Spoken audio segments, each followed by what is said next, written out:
One of the great things for me about volcanology is you can approach it from archaeology, from anthropology, from geoscience, mathematics, climate science, and risk hazard analysis. There are a lot of volcanoes in Chile. It's a kind of paradise for a volcanologist like me, in that it's a geophysical country with several thousand kilometers, lots and lots of volcanoes, and they're quite often active. I think one of the characteristics of Chilean volcanoes, they're in very different kinds of environment.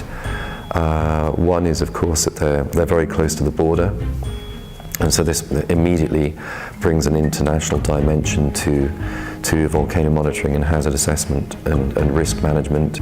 Since I've been in Chile the past week, I've visited the Geomin, which is like the geological survey. I've also been to the observatory in Temuco, where they monitor all the country's volcanoes.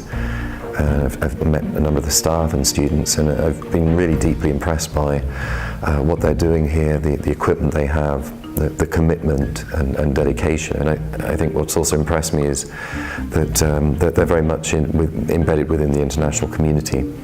Chile has hosted a couple of our major international conferences in the volcano world in the past 15 years or so. In Pucón, the international meeting that comes around every 4 years, that's our major event.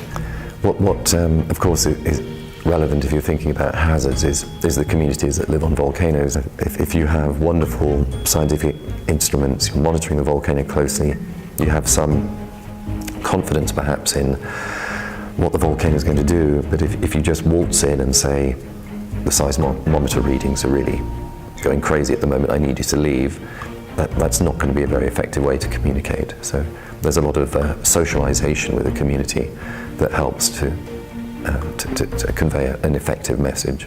The science will only ever get us so far. You have to take account of the societal vulnerabilities and capacities and resiliences, and that's why I think the key is for an interdisciplinary approach, for dialogue between scientists and social scientists, the community, the authorities, the media. I made a film called Into the Inferno with Werner Herzog for Netflix a couple of years ago, and the theme is about, it's kind of a meditation on volcanoes, all things to do with volcanoes. And one of the reasons I wanted to make the film, I think, was partly to get away from this concentration on the disasters and to look at longer time perspectives. Above all, we look at how in different parts of the world volcanoes are embedded within people's beliefs.